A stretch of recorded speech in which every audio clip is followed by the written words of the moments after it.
உறுதிகள் பொய் பொய்யா சொல்லி மக்களை ஏமாத்திக்கிட்டு அவரோட லைஃப்பை மட்டும் நல்லா உயர்த்திக்கிட்டாரு.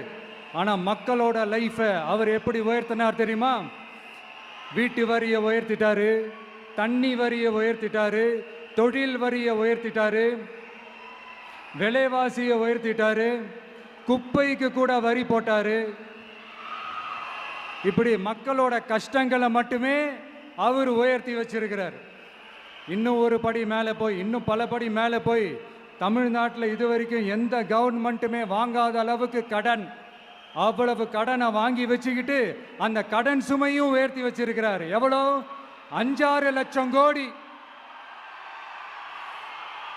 இத்தனை லட்சம் கோடியை வாங்கிக்கிட்டு எத்தனை பிரச்சனைகளை சால்வ் பண்ணியிருக்கலாம். அட்லீஸ்ட் நம்ம இளைஞர்களோட அந்த கல்வி கடன் அதை ரத்து செஞ்சிருக்கலாம். சரி, இப்போ நம்ம விக்கிரவாண்டி மாநாட்டுக்கு போவோம்.